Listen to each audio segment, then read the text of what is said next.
So hello students, welcome to Kalbodh complete history. আজ আমাদের আলোচ্য বিষয় হচ্ছে দশম শ্রেণীর সংস্কার, বৈশিষ্ট্য ও পর্যালোচনা। এই সংস্কার মানেই তোমরা বুঝতে পারছো এই চ্যাপ্টারটির মধ্যে কি কি থাকতে পারে। যেমন নারী শিক্ষার বিস্তার হবে, সতীদাহ প্রথা রোধ হবে, বহু বিবাহ প্রথা রোধ হবে, বাল বিবাহ প্রথা রোধ হবে, আর বিধবা বিবাহ চালু হবে। ঠিক এই রকম কতকগুলি সংস্কারের মাধ্যমে বিভিন্ন মনীষীদের মধ্যে প্রসিদ্ধ কতকগুলি মণি যেমন হচ্ছেন রাজা রামমোহন রায়, বিদ্যাসাগর, এরা তৎকালীন সমাজে একটি বৃহত্তর আন্দোলন চালিয়েছিল তৎকালীন সমাজের উপরে। তো আমরা এখানে আজ আলোচনা করব সংবাদপত্র। সংবাদপত্র বলতে গেলে আমাদের ভারতের ইতিহাসে সংবাদপত্রের প্রথম সূচনা ঘটে এই 1780 সালে 21 বেঙ্গল গ্যাজেট।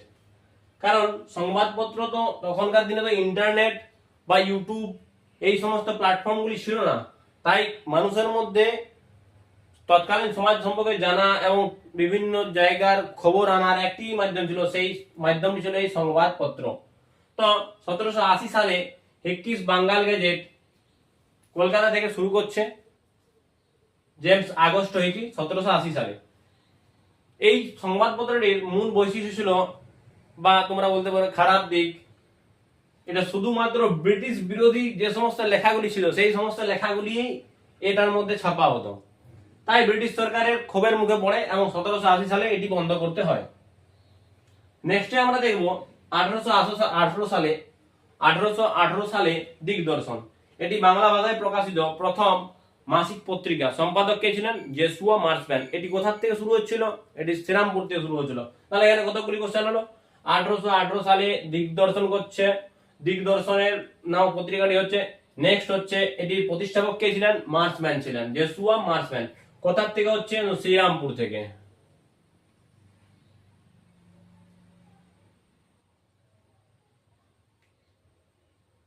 শ্রীরামপুর থেকে। এই সংবাদপত্রের মাধ্যমে মানুষ প্রথম জ্ঞান, বিজ্ঞান, ইতিহাস, তার সঙ্গে সঙ্গে আধুনিকতার ছোঁয়া পেতে শুরু করলো এই সংবাদপত্রের মাধ্যমে, কারণ এর মাধ্যমে অনেক কিছু জ্ঞান বিতরণ করা হতো। নেক্সটে আমরা দেখব বাঙ্গাল গ্যাজেট। এটা ওই 21 বেঙ্গল গ্যাজেট নয়, এটি হচ্ছে প্রথম বাংলা ভাষায় সম্পাদিত সাপ্তাহিক পত্রিকা ছিল, যেটি গঙ্গকিশোর ভট্টাচার্য করছেন 1818 সালে। তাহলে এখানেও আমরা কতগুলি কোশ্চেন পাবো। যেমন বাঙ্গাল গ্যাজেট, এটি প্রথম বাংলা সংবাদপত্র। এই নামটি বুঝতে পারছো, বাংলা সংবাদপত্র মানে হচ্ছে প্রথম মানুষ বাংলা ভাষায়, অর্থাৎ আমাদের বাংলা, আমাদের যে বেঙ্গল প্রভিন্স যেটা ছিল সেটা তো বাংলা প্রধান ছিল, তাই বাংলাতে প্রথম সংবাদপত্রের আবির্ভাব ঘটছে এই বাঙ্গাল গ্যাজেটের মাধ্যমে এবং সাপ্তাহিক রূপে। এটি কে করছেন? গঙ্গকিশোর ভট্টাচার্য করছেন 1818 সালে। নেক্সটে আমরা দেখব 1821 সালে সামাজিক এবং ধর্ম সংস্কারের উদ্দেশ্যে রাজা রামমোহন রায় প্রকাশ করছেন সংবাদ কৌমুদী সাপ্তাহিক রূপে। এই সংবাদ কৌমুদীর মাধ্যমে তিনি নারী শিক্ষার প্রতি বেশি জোর দেন এবং সতীদাহ প্রথা রোধের ব্যাপারে আলোচনা করা শুরু করেন। নেক্সটে আমরা যাব সমাচার চন্দ্রিকা। এটি তার ঠিক বিপরীত। আসলে তৎকালীন সমাজে সব রকম লোকেই ছিল, প্রভাবশালী লোক ছিল। যেমন রাজা রামমোহন রায় একজন প্রভাবশালী লোক ছিলেন, ঠিক সেই রকমই ভবানীচরণ বন্দ্যোপাধ্যায় একজন প্রভাবশালী লোক ছিলেন। তিনি ছিলেন রক্ষণশীল, অর্থাৎ এরা প্রতিবাদ করছে তৎকালীন গোলামীকে, রাজা রামমোহন রায়রা, আর ইনি সেটাকে সাপোর্ট করছেন না, তিনি সেটার বিরোধিতা করছেন, কারণ ইনি ছিলেন রক্ষণশীল। ইনি তৎকালীন সমাজের যে সমস্ত রীতিনীতি পুরনো যেগুলি ছিল সেগুলিকে ইনি সঠিক মনে করতেন, ভবানীচরণ বন্দ্যোপাধ্যায়। তাই তিনি সমাচার চন্দ্রিকাতে 1822 সালে প্রকাশিত করছেন সেই সমস্ত লেখা যেগুলিতে তৎকালীন সমাজের এদের বিরোধিতা করা যায়, রাজা রামমোহন রায়ের বিরোধিতা করা যায়। সুতরাং দুই মতের মধ্যে একটি বিরোধের লক্ষ্য করা যায়। ঠিক নেক্সটে আমরা দেখব 1822 সালে রামমোহন রায়, দ্বারকানাথ ঠাকুর, প্রসন্ন কুমার ঠাকুর, তারপর পণ্ডিত নীলরতন হালদার এবং আরো কয়েকজন মিলে সাপ্তাহিক পত্রিকা করছে এই বঙ্গদূত।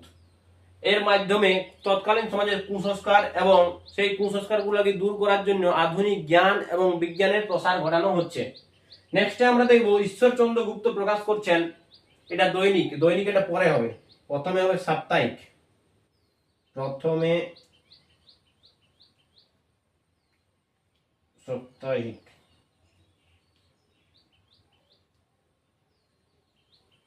সেকেন্ড। ফার্স্টে ঈশ্বরচন্দ্র গুপ্ত প্রকাশ করেন প্রথমে সাপ্তাহিক হচ্ছে এই সংবাদ প্রভাকর 1831 সালে, এবং পরবর্তীকালে এটি দৈনিকে পরিণত হচ্ছে, অর্থাৎ প্রতিদিনের একটি খবর পাওয়ার মাধ্যম ছিল এই সংবাদ প্রভাকর।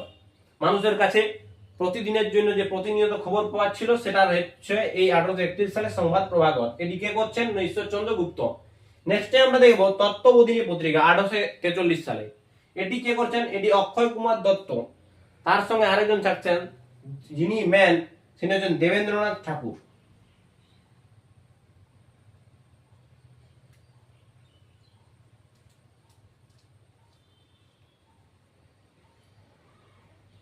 দেবেন্দ্রনাথ ঠাকুর এরা তত্ত্ববোধিনী পত্রিকাটি তৎকালীন সমাজে আসলে জ্ঞান বিজ্ঞানের একটি অতুলনীয় মিশ্রণ বলা চলে, কারণ এর মাধ্যমে জ্ঞান বিজ্ঞান সব দিক থেকে প্রসার ঘটেছিল। সুতরাং তৎকালীন সমাজে যে সংবাদপত্র তৎকালীন সমাজের যে শুধুমাত্র খবরের মাধ্যম ছিল তা নয়, এটি একটি ইতিহাস ছিল তখনকার দিনে, এবং এখনকার দিনে এগুলি এক একটি রিসার্চ পেপার ধরতে গেলে। সুতরাং তোমরা ভালো করে প্র্যাকটিস করো, এবং এই কোশ্চেনগুলি তোমাদের পরীক্ষায় আসার সম্ভাব্য চান্স থাকবে, কারণ এগুলো তোমাদের মধ্যে ভিট গড়া হচ্ছে এক প্রকারের। কারণ এই প্রতিটি কোশ্চেনই ইম্পর্টেন্ট। বিভিন্ন রকমের এক্সাম, তোমরা মাধ্যমিক বাদ দিও, তোমরা যদি আরো কোনো এক্সামে যাও, তুমি এই শর্ট কোশ্চেনগুলি পাবে। যেমন দিগদর্শন কত সালে হচ্ছে, কে করছেন, বাঙাল গেজেট কত সালে হচ্ছে, সমাচার চন্দ্রিকা কত সালে হচ্ছে, কে করছেন, সতীদাহ প্রথা কে রদ করছেন, এই সমস্ত জিনিসগুলি তোমাদের প্রতিটি এক্সামে হবে, এবং প্রতিটি পরীক্ষার ক্ষেত্রেই তোমাদের এই সমস্ত কোশ্চেনগুলি খুবই ইম্পর্টেন্ট হবে। নেক্সটে আমরা দেখব বামা বোধিনী পত্রিকা। নাম থেকেই প্রমাণিত হচ্ছে বামা মানে হচ্ছে নারী, এবং বোধিনী মানে হচ্ছে সচেতন করা। তাহলে নারী শিক্ষার বিস্তার এবং নারীদের কল্যাণের উদ্দেশ্যে 1863 সালে প্রথমে প্রতিষ্ঠিত হচ্ছে বামা বোধিনী সভা। এই বামা বোধিনী সভার মুখপত্র হিসাবে আসছে বামা বোধিনী পত্রিকা, এবং এর সম্পাদক ছিলেন বিশিষ্ট ব্রাহ্মণ নেতা এবং সিটি কলেজের অধ্যক্ষ উমেশ চন্দ্র দত্ত। এই বামা বোধিনী যে পত্রিকাটি হতো তাতে নিয়মিতই নারীদিকে, অর্থাৎ নারীদিকে সচেতন করা বা নারী শিক্ষার জন্য, বিশেষ করে এখানে মূল পয়েন্ট হচ্ছে বামা বোধিনীর যে নারীদিকে শিক্ষিত করে তোলা। এবং তৎকালীন সমাজে মানে 19 শতকে নারীদের অবস্থা খুবই শোচনীয় ছিল, এবং তারা বিভিন্নভাবে তাদের দিকে অবহেলিত করা হতো। ঠিক সেই সময় নারীদের মধ্যে সচেতনতা গড়ে তোলা এবং নারীদের মধ্যে শিক্ষার একটি প্রসার ঘটানোর উদ্দেশ্যে এই বামা বোধিনী পত্রিকায় নিয়মিত লেখা আসতো। সেই লেখার জন্য একটি প্রতিযোগিতা হতো। সেই লেখার বিশিষ্ট লেখিকা ছিলেন এই মানকুমারী বসু, এবং এই বামা বোধিনী পত্রিকাতে বাল্য বিবাহ, অসম বিবাহ এবং বার্ধক্য বিবাহের বিরোধিতা করা হয়, এবং ঠাকুর বাড়ির মেয়েদের নিয়মিত লেখা ওখানে প্রকাশিত হতো। এমনকি এই বাল্য বিবাহ ছাড়াও এখানে এই বাল্য বিবাহের যে কুফল, সেই কুফলগুলি সম্পর্কেও এই পত্রিকায় প্রকাশিত করা হতো, যে অল্পায়ু সন্তান এরকম টাইপের, বা এই বাল্য বিবাহকে তারা মনেই করতো না যে বিবাহ বলে, কারণ বিবাহের তাৎপর্য তখন তারা বুঝতে পারতো না। সেহেতু বামা বোধিনী পত্রিকায় বাল্য বিবাহ এবং অসম বিবাহ, বার্ধক্য বিবাহের বিরোধিতা করা হচ্ছে। ঠিক সেই সময়ে হিন্দু প্যাট্রিয়ট আর একটি অন্য দিকে নিয়ে যাওয়া হচ্ছে। হিন্দু প্যাট্রিয়ট হচ্ছে সবচেয়ে প্রতিবাদমুখী একটি পত্রিকা। 1853 সালে মধুসূদন রায়, গিরিশচন্দ্র ঘোষ এবং তার দুই ভাই ইংরেজিতে সাপ্তাহিক হিন্দু প্যাট্রিয়ট এর যাত্রা শুরু করছেন। হরিশ্চন্দ্র মুখোপাধ্যায় যখন সম্পাদক হন, ঠিক সেই সময়ে এই পত্রিকাটি চরম উজ্জ্বলতা অর্জন করেছিল বা চরম রূপ ধারণ করেছিল, কারণ হরিশ্চন্দ্র মুখোপাধ্যায় ছিলেন একজন সাহসী এবং নির্ভীক মানুষ। তিনি নীলকর সাহেবদের তৎকালীন সময়ে এই 1859-60 দিকে নীল বিদ্রোহের সময় তিনি নীলকর সাহেবদের অত্যাচারগুলি তার এই লেখার মাধ্যমে তুলে ধরেন এবং ইংরেজদের বিরাগ ভাজন করেন। ইংরেজদের বিরোধিতার ফলে তার মধ্যে কোনো ভয় ভীত সন্তুষ্ট কাজ করেনি, তিনি লেখা চালিয়ে যান। অবশেষে তার প্রতিবাদে এবং তার হাতের কলমেই তার অস্ত্র ছিল, তাই ইংরেজ সরকার 1860 সালে একটি কমিশন গঠন করছে, সেটা হচ্ছে নীল কমিশন।